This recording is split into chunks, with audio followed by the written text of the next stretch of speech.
Hola amigos, ¿cómo están?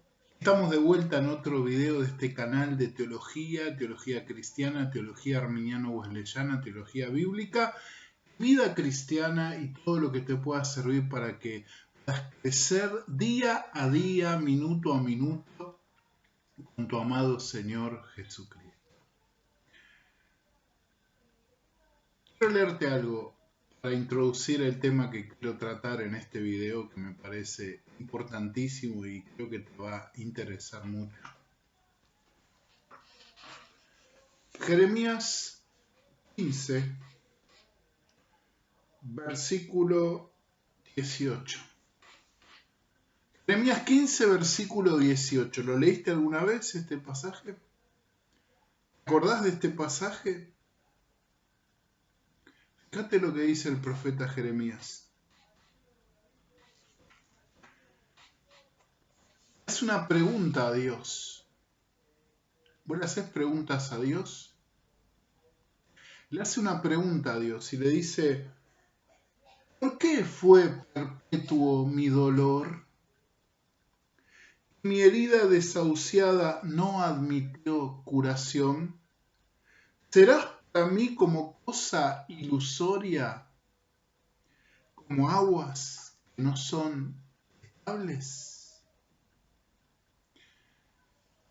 ¿Desde dónde está hablando Jeremías acá? Desde esa misión que Dios le dio para ser Él el faro, la luz, para ser Él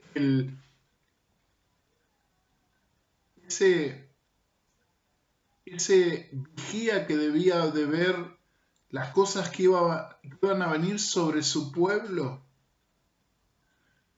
para que su pueblo pudiera escuchar otra vez a Dios y volverse a Él. ¿De dónde le está hablando Jeremías? Jeremías le está hablando a Dios desde el dolor. Le está hablando desde un estado de desahuciamiento. Le está hablando desde una crisis que le estaba pasando. La última parte de la pregunta, Jeremías le plantea algo a Dios.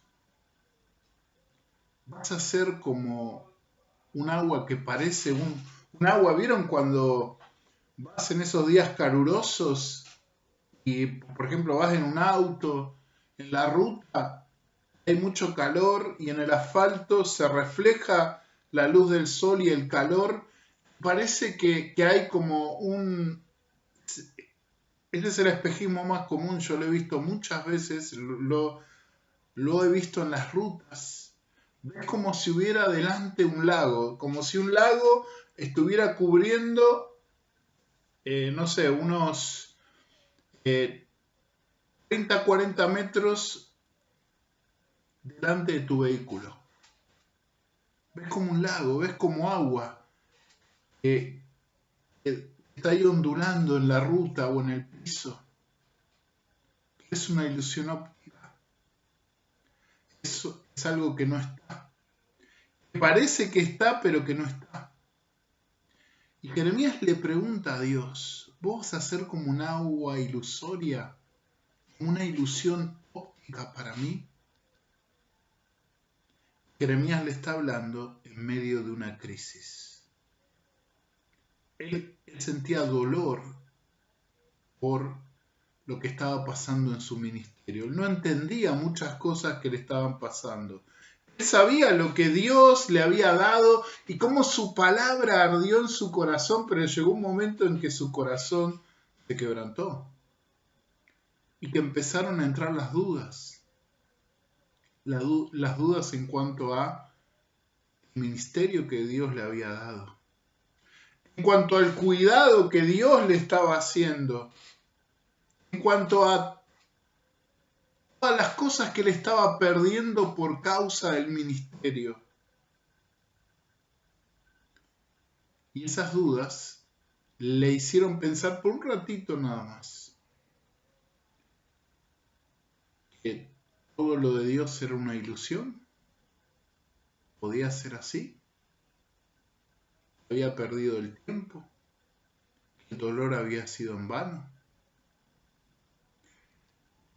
Lo que te quiero decir es que este pasaje que ilustra lo que sentía el profeta Jeremías en su corazón, en un momento de transición en el ministerio, en el libro de Jeremías, nos habla de lo impactante que pueden ser las crisis de fe en un cristiano.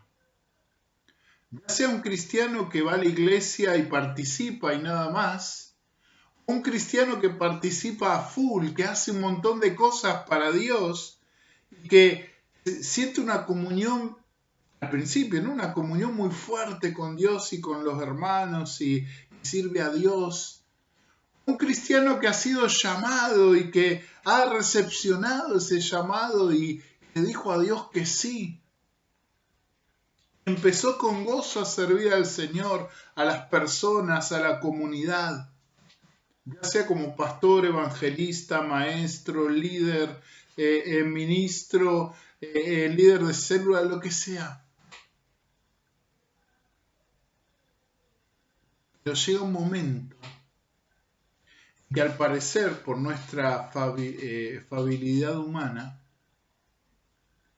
entramos en crisis por las consecuencias de seguir a Jesucristo.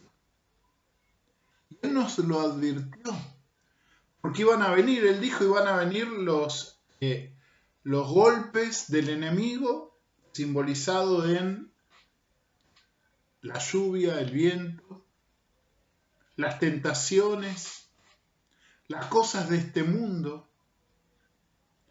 Jesús también en la parábola, no sé si se acuerdan, la parábola de la semilla del sembrador que sembraba, hablaba de aquellos que tenían la raíz corta, que se dejaban ahogar por las cosas de este mundo. Esas cosas pueden pasar. Eso lo podemos denominar como crisis de fe. ¿Pasaste una crisis de fe? ¿Viste a alguien sufrir una crisis de fe? ¿Tu pastor tiene una crisis de fe? ¿Tu líder espiritual en Cristo que te ayuda está pasando por una crisis de fe? ¿Eso lo hace un pecador? ¿Eso lo hace un mal cristiano? ¿Hace un mal cristiano a vos si estás pasando una crisis de fe? Bueno, yo quisiera que podamos ver brevemente en este video cómo podemos abordar una crisis de fe desde las escrituras, desde la experiencia, desde el caminar como parte del cuerpo de Cristo. Porque antes que nada tenemos que entender que vos y yo somos parte del cuerpo de Cristo si Jesús transformó tu corazón. Si Jesús transformó tu corazón, vos fuiste insertado por su espíritu en su cuerpo y sos parte de él. Eso tenerlo en cuenta. Pero vamos a empezar viendo algunas definiciones.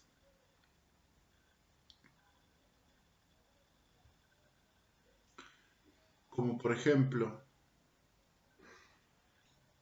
entender qué es una crisis de fe.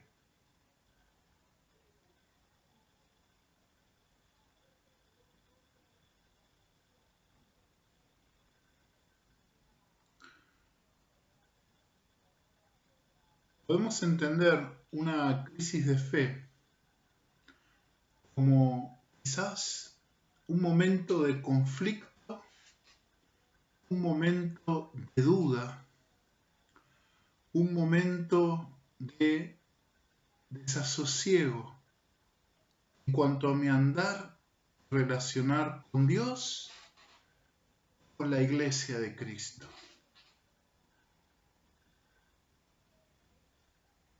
Una crisis de fe puede venir por diversos factores. Por ejemplo, y creo que lo hablé en uno de estos videos,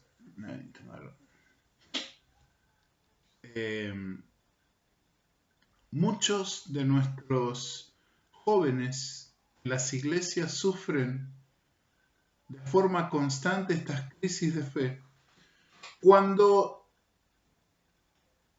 su sistema de creencias enraizado en Cristo y en las Escrituras y en la relación con la iglesia, hay que tener en cuenta esos tres factores: con el Señor, la palabra y la iglesia, se chocan de frente con la realidad del mundo. En este caso, por ejemplo, con los estudios seculares, con la universidad, ¿no? Entonces vos vas con tu fe puesta en Jesucristo y lees la Biblia todos los días y le hablas a tus compañeros de Dios, pero de repente te encontrás con un sistema de creencias distinto que te pasa por arriba. Vos no sabes qué hacer. No solo en los contenidos que hay en los sistemas universitarios o en terciario u otro sistema educativo, que está bien, que es así. No solo es eso, sino las relaciones, las nuevas relaciones, los trabajos. Si yo no estoy bien arraigado en Jesucristo, esta palabra en la Biblia significa una raíz que se entrelaza y se agarra fuerte. Si yo no estoy bien arraigado en mi lectura, en mi asimilación de la palabra de Dios, en mi comunión con Dios, voy a tener una crisis de fe. En cuanto a, por ejemplo, dudar de la existencia de Dios, dudar de la relación, mi relación con la iglesia, dudar de lo que me enseñan o predican, un montón de cosas producen esa crisis de fe que nos hacen dudar de que, por ejemplo, Dios existe. Muchos ateos dicen: yo me levanté una mañana y dije, ¿para qué voy a la iglesia? ¿Para qué leo la Biblia? Si me doy cuenta de que toda la evidencia me dice que Dios no existe. Mi pregunta es: ¿cómo te puedes levantar de golpe y porrazo y después de una larga vida de adorar a Dios, de buscar a Dios, de deleitarte en Él, de sentir su presencia, de ver su amor y su misericordia mostrado en cada cosa que nos pasa o que te pasa? De golpe y porrazo te levantás una mañana y decís: caramba, Dios no existió nunca. Fue todo en vano.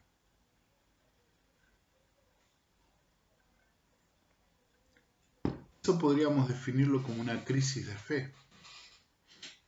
También la crisis de fe viene por las relaciones, porque las relaciones en las cuales nosotros los seres humanos estamos constantemente metidos producen fricciones, roces. Somos seres humanos y nos duele. Y ese dolor, como leímos acá en Jeremías, ese dolor hace que se nos nuble el panorama con Dios, con la iglesia, con el ministerio. Jeremías se atrevió a decir: sos como un agua de un espejismo, sos como un lago de un espejismo. Sos así, Señor, para mí, por todo este dolor que yo estoy sufriendo, este rechazo. Tu palabra arde en mi corazón, intenté alejarme, pero no pude. Aún así el dolor sigue ahí. ¿Y por qué no te veo? Porque eso pasa, el dolor no te deja concentrarte en lo importante. Después vienen las dudas. las dudas, quizás, bueno, como te dije, aquellos que dicen, bueno, me puse a estudiar, a cotejar y llegué a la conclusión de que por ejemplo, lo que dice la Biblia no es tan así. Tal vez Jesús no existió. Tal vez Dios es una elaboración humana, como dice, por ejemplo, la filosofía humanista, el marxismo. Tal vez la Biblia fue escrita solo por hombres y nada más. Eso es una crisis de fe. ¿Es pecaminoso tener una crisis de fe? No. Hay elementos de la crisis de fe que son pecaminosos. El enemigo va a tratar de hacer todo lo posible para que vos caigas en una crisis de fe. ¿Son normales las crisis de fe? Sí, son normales, vienen. Como lo son también las crisis familiares, como son las crisis en nuestros trabajos, como son las crisis en las relaciones. Sí, son normales. Las crisis de fe afectan a todos los estratos de los que pertenecemos a la Iglesia de Cristo. Vienen de diferentes formas y tamaños, porque todos somos diferentes y nos afecta de manera diferente. Pero siempre tiene el mismo resultado. La crisis de fe hace que nosotros veamos borroso, por un momento, el horizonte divino. Vos veas con poca claridad lo que Dios está haciendo en tu vida o en la vida de tu familia o en la vida de los que están alrededor tuyo.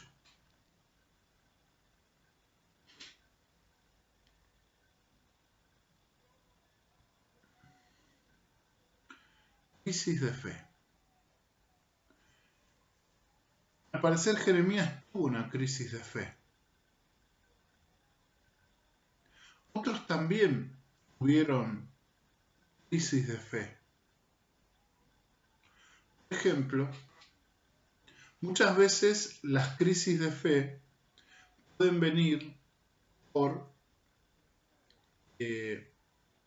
situaciones difíciles que pasamos, como te dije, en el ministerio, en nuestras relaciones interpersonales con los hermanos de la iglesia. Quizás nuestro desenfreno, ¿no? Cuando no le entregamos todo a Dios y nosotros caemos, pensamos que la vida es eso, es un fracaso tras otro. Otro libro que está en el Antiguo Testamento habla acerca de este último punto que te estoy diciendo, es el Eclesiastés, el predicador, escrito por Salomón. La vida del rey Salomón es muy particular. Salomón fue un escogido aún antes de nacer. Dios tuvo planes grandes para la vida de Salomón.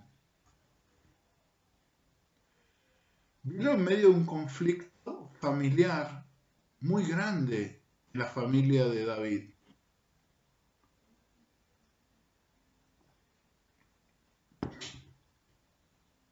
Cuando Salomón toma el reino, Salomón pide a Dios por sobre todas las cosas sabiduría para poder gobernar, para poder llevar adelante al pueblo de Israel. Dios no solo le concede sabiduría, sino que le concede estar en paz con sus enemigos, le concede largos días si él se compromete a vivir solo para Dios y a llevar al pueblo de acuerdo a la ley de Dios. Dios le trae prosperidad a Salomón.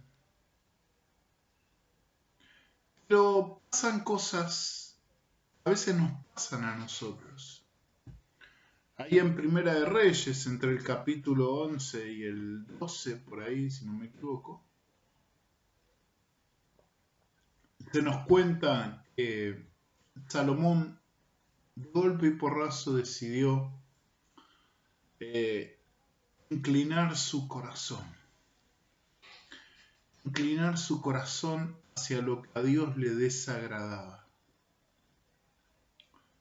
Buscar el placer de este mundo que lo alejó de Dios. Las mujeres, las concubinas que él eligió, poco a poco lo alejaron de Dios y él alejó al pueblo de Dios, adorando a ídolos e incitando a la adoración de ídolos. Y Dios comenzó a disciplinarlo. Y Dios comenzó a tratar con él. Levantó un enemigo. Después no se nos dice más nada de Salomón. Después tenemos un libro en la Biblia que, como te dije, es el Eclesiastés. Un libro escrito, se cree, y yo creo que es así, por Salomón. Un Salomón que comienza en el versículo 2 diciendo: vanidad de vanidades, dijo el predicador, vanidad de vanidades, todo es vanidad. ¿Qué provecho tiene el hombre de todo su trabajo con que se afana debajo del sol? Generación va, generación viene, mas la tierra siempre permanece. Sale el sol y se pone el sol, y se apresura a volver al lugar de donde se levanta. El viento tira hacia el sur y rodea al norte y va girando de continuo, y sus giros vuelve el viento de nuevo. Así sucesivamente. Y fíjate lo que dice el versículo 8.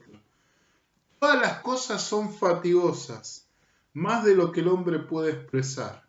Nunca se sacia el ojo de ver, nunca el oído de oír. Lo que está planteando acá Salomón. Está planteando hastío. Está planteando que vivir la vida no sirve de nada, según lo que está diciendo acá. La vida deja de tener sabor, que hacer cosas para uno, para otro, para Dios, es como querer agarrar el viento con las manos. Es imposible, es tonto, es frustrante. Y así como describe la vida Salomón. Pero, ¿por qué Salomón escribe este libro de esa manera? ¿Desde qué óptica, desde qué lente está viendo la vida en el contexto de este libro? Obviamente la está viendo del contexto de una crisis. Podemos entender que este Salomón, que seguramente era un Salomón mayor, viejo, reflexionando, como lo vemos allí en todo el capítulo 1 y capítulo 2, 3 inclusive, de todas las cosas que hizo, todas las cosas que tuvo, llegó a la conclusión de que nada de eso valió. Que todo era tan frustrante y doloroso como intentar agarrar el viento con las manos. Esto también nos habla de crisis de fe. Hay veces que las crisis de fe se presentan no tan negativas. Por ejemplo, cuando amamos mucho algo, queremos mucho algo, se vuelve frustrante porque eso que queremos no lo podemos tener o no se da eso que queremos como lo queremos. Una de las cosas que pasaba, por ejemplo, al apóstol Pablo era que él estaba gozoso de predicar a Jesucristo ante los gentiles, sufrir por causa del Señor. Había algo que le daba dolor y angustia. su pueblo Israel rechazaba a su Señor. Eso lo ponía mal. Y eso lo hacía tomar incluso decisiones que chocaban con la voluntad de Dios. Pablo llega a decir, incluso desearía yo perder mi salvación, y eso le daría la oportunidad a mi pueblo Israel de que reconozca a Jesús como su Mesías. Vea que su Salvador ya vino y está ahí a la mano para que crean en Él. Ese amor intenso por su pueblo le trajo dolor y angustia.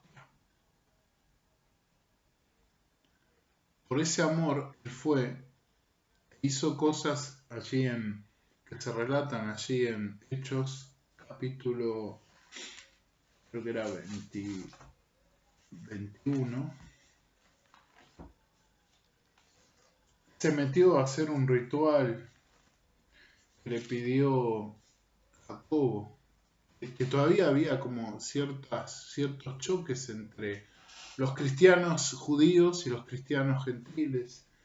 Para que no hubiera ninguna queja de los cristianos judíos que estaban en Jerusalén, Jacobo le pide que Pablo pague la última parte de la consagración de unos judíos seguramente allegados ahí a Santiago y a la comunidad cristiana de Jerusalén, pero eran judíos. Pablo va al templo, termina todo y paga todos los rituales de purificación. A causa de eso, él es acusado falsamente de que metió a un incircunciso al lugar santo. Y ahí comienza toda la peripecia del apóstol Pablo, que es llevado de acá para allá, azotado, encarcelado, con intentos de asesinato. Llega un momento que él sufre muchísimo esto, no por causa de ese amor desmedido hacia su pueblo. También lo positivo del amor puede hacer que entres en una crisis.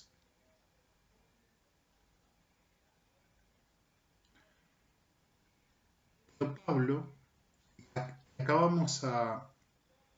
¿cómo podemos verlo desde las Escrituras? Pablo llegó a decir, cuando estaba terminando su vida, para mí el vivir es Cristo, el morir es ganancia. Todo lo que sufro es para la gloria de Dios, para lo que Dios quiere hacer conmigo, para que Él se glorifique ahí.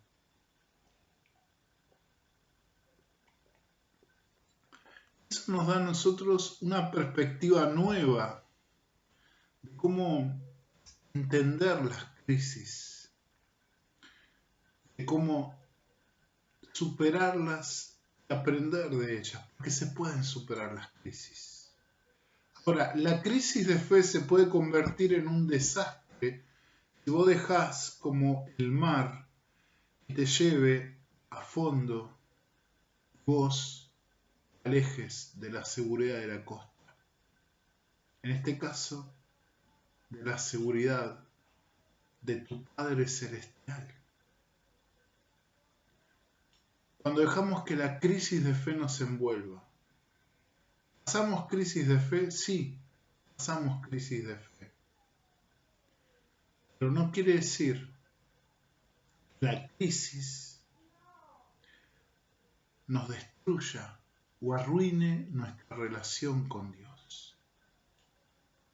Por eso es importante ver cómo podemos manejar estas crisis. Porque pueden venir crisis de cualquier lado. pueden afectar nuestra fe.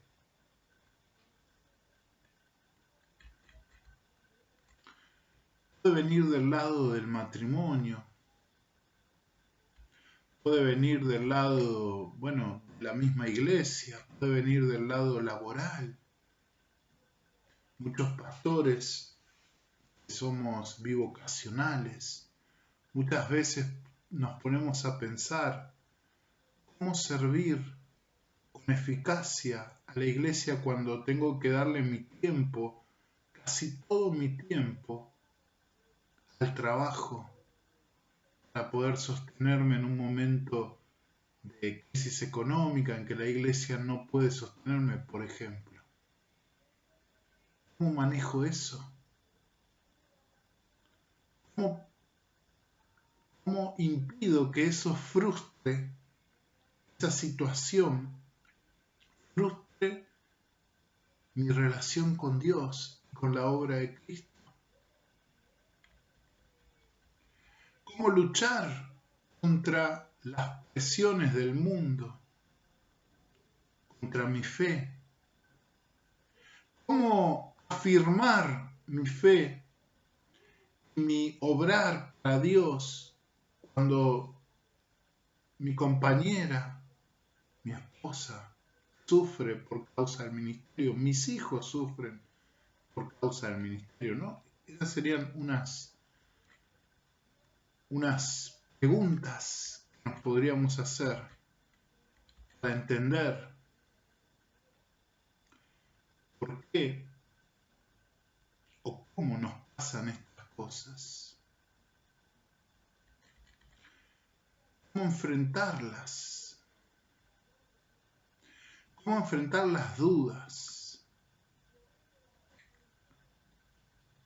¿Cómo salir de ese laberinto mental sin salida que se forma entre lo que sabemos que Dios quiere que vivamos por Él y para Él, lo que nos pasa, lo que sentimos?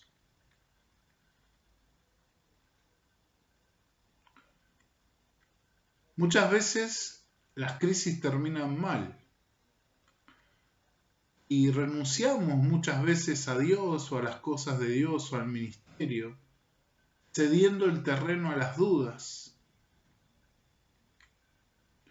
confundiéndonos, hiriendo a los que amamos. Incluso no solo tropezando nosotros, sino hacemos tropezar a otros en su fe.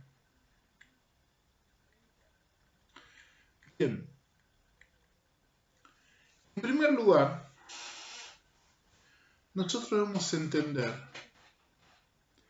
a pesar de que los nubarrones de las dudas y la angustia de lo que pasamos son muy espesos, nos tapan todo toda la visión que teníamos de Dios, Dios sigue estando ahí.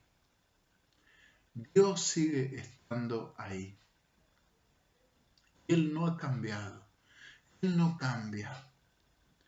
Nosotros cambiamos. Él no cambia. Él nos sigue amando. Él nos sigue buscando. Él te sigue buscando. Somos amados por Dios. A una persona que está pasando por una crisis de fe, en primer lugar hay que mostrarle que sigue siendo amado por Dios. A pesar de que esa persona sienta que Dios ya no lo ama, que no lo siente, que no lo ve, que no puede ya creer más en Él como lo hacía antes. A pesar de todo eso, debemos entender que Dios nos ama. Dios nos sigue amando. Cuando nos visita la duda o se convierte en un invasor que quiera quedarse de manera permanente en nuestra vida, tenemos que recordar que en Cristo somos amados por Dios.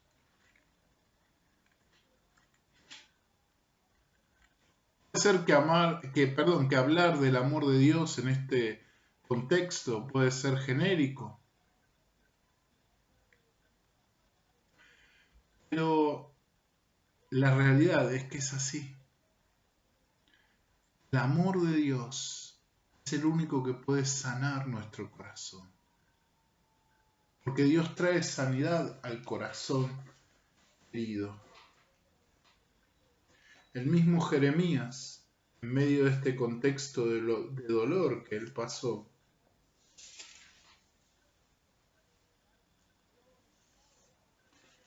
él pudo decir, allí en Jeremías 17:14, sáname, oh Jehová, y seré sano, sálvame y seré salvo, porque tú eres mi alabanza. El amor de Dios puede sanarnos. El amor de Dios puede cubrir ese vacío. Nosotros mismos nos provocamos al quizás darle más importancia a las cosas que vienen a chocar contra nuestra fe en Dios, contra nuestra fe en Cristo Jesús, contra nuestra fe en lo que dice su santa palabra, contra nuestra fe que estaba encaminada en el servicio del ministerio. El amor de Dios tiene que llenar ese vacío.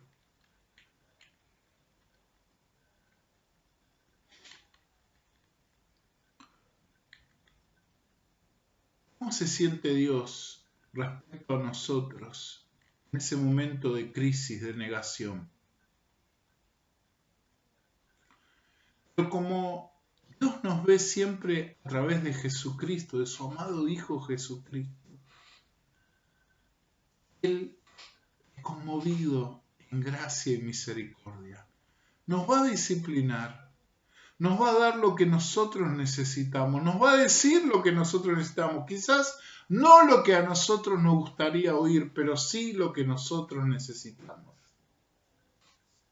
Va a usar una persona, va a usar una circunstancia. Por ejemplo, a Jeremías, Dios le respondió, en Jeremías 15:19, dice, por tanto, así dijo Jehová, si te convirtieres, yo te restauraré, delante de mí estarás, y si entresacares lo precioso de lo vil, serás como mi boca, conviértanse ellos a ti, y tú no te conviertas a ellos. Te pondré en este pueblo por muro fortificado de bronce, y pelearán contra ti, pero no te vencerán, porque yo estoy contigo para guardarte y para defenderte, dice Jehová, y te libraré de la mano de los malos, y te redimiré de la mano de los fuertes. Dios los llamó a Jeremías y nos llama a nosotros cada vez que tengamos esta crisis de fe, a un cambio de actitud. Eso significa ese término convertirse.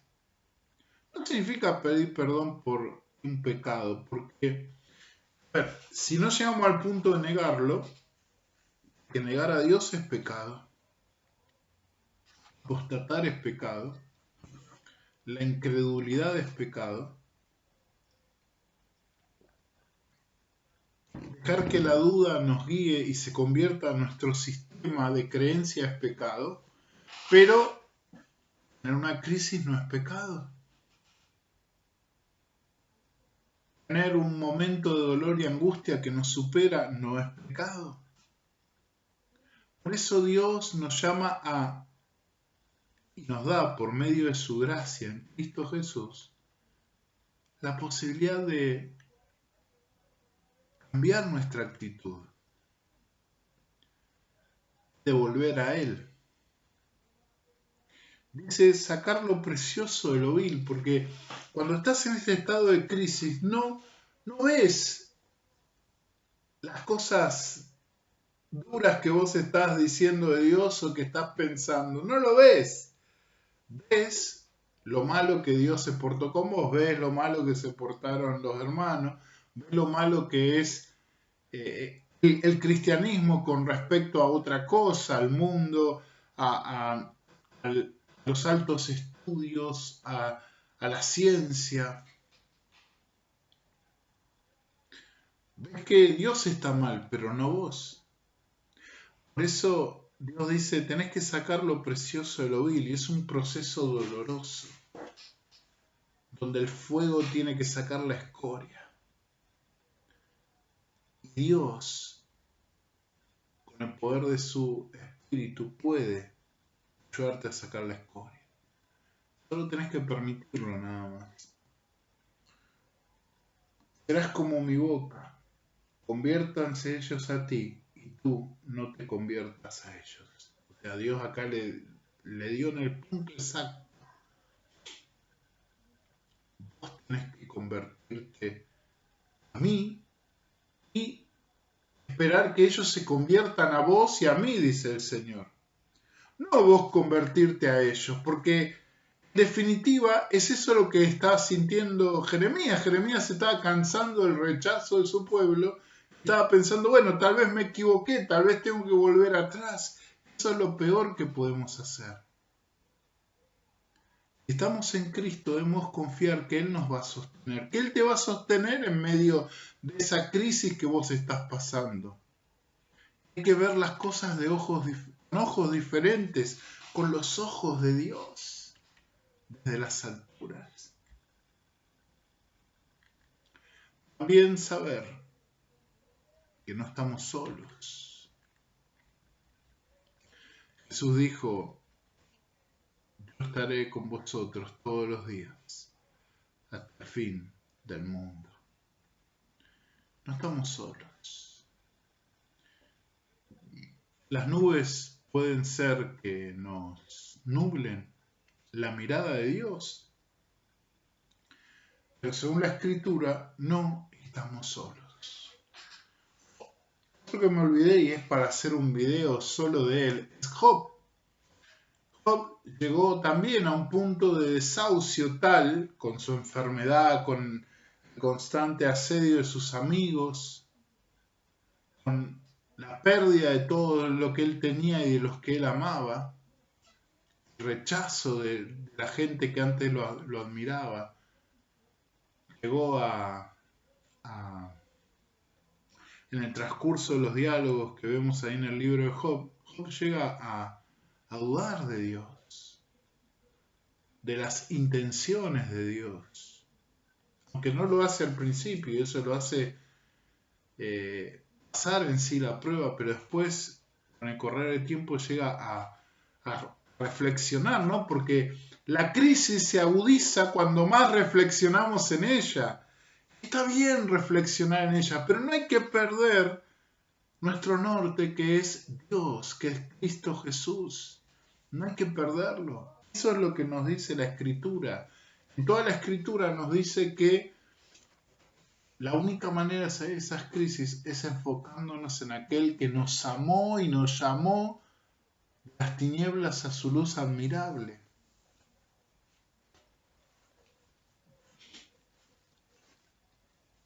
Después Dios se acercó a hablar con Job, a responder sus preguntas. Pero lo hizo desde otra perspectiva. Le dijo, si vos estuvieras en mi lugar, ¿lo harías mejor que yo? ¿Serías un mejor Dios? ¿Gobernarías la naturaleza, el universo, mejor de lo que yo lo hago? Porque vos me criticás, dudás de mí, de mis intenciones. Fíjate cómo yo gobierno el universo, la naturaleza. Tenemos ahí Job 38, 39, 40, 41, donde Dios le demuestra a Job su infinita sabiduría, su poder, cómo la naturaleza está equilibrada, cómo el poder de Dios hace que la naturaleza brille en su esplendor. Ahí Job tiene que decir, yo me estaba equivocando. Me arrepiento entre polvo y ceniza. Hablaba lo que no sabía. Y a veces tenemos que llegar a ese punto. Reconocer que estábamos quizás tomando una perspectiva equivocada. Eso no significa que no tengamos que revisar nuestra relación con Dios, con la iglesia. Debemos hacerlo siempre. Dios también nos anima a hacerlo. La crisis, una vez que atravesamos la crisis y vemos la luz al final del túnel, salimos del túnel, tenemos que aprender, tenemos que crecer. Volviendo a Eclesiastés dice al final, después de todo dar vuelta, reflexionar, decir que la vida es vanidad, dice que todo el hombre es amar a Dios y guardar sus mandamientos. Honrar a Dios y vivir conforme a sus preceptos. Dios sigue siendo el punto de inicio y final. Y cuando lo entendemos de esa manera, las crisis nos ayudan a crecer más. Se convierten, como dicen los orientales, en oportunidades. Oportunicrisis, decía Homero Simpson. Oportunidades para crecer.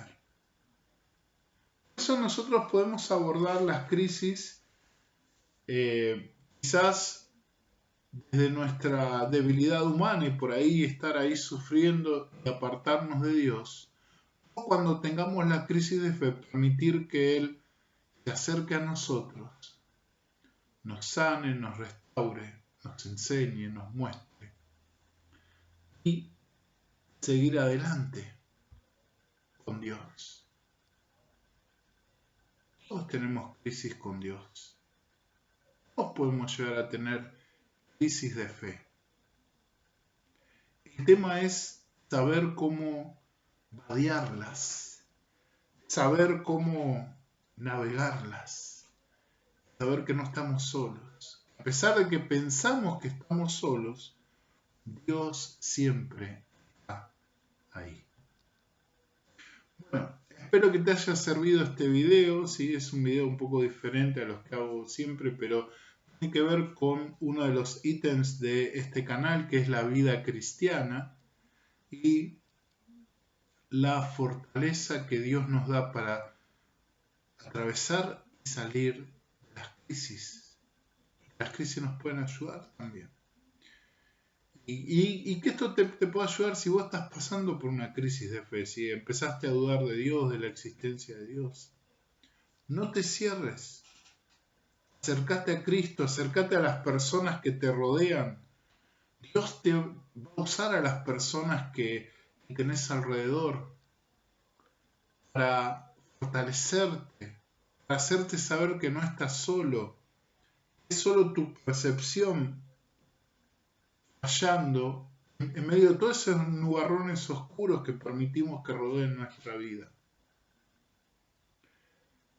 Podemos dispersar esos nubarrones reenfocando nuestra mirada en la cual nunca debíamos de haber sacado, en Cristo Jesús.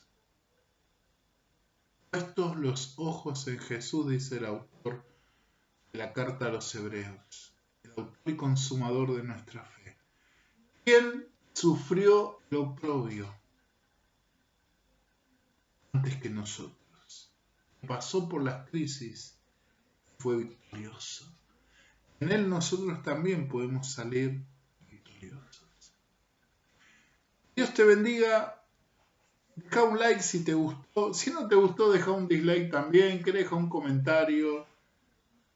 ¿Te sirve esto? Dale, porfa, deja un comentario que esto va a ayudar mucho al canal.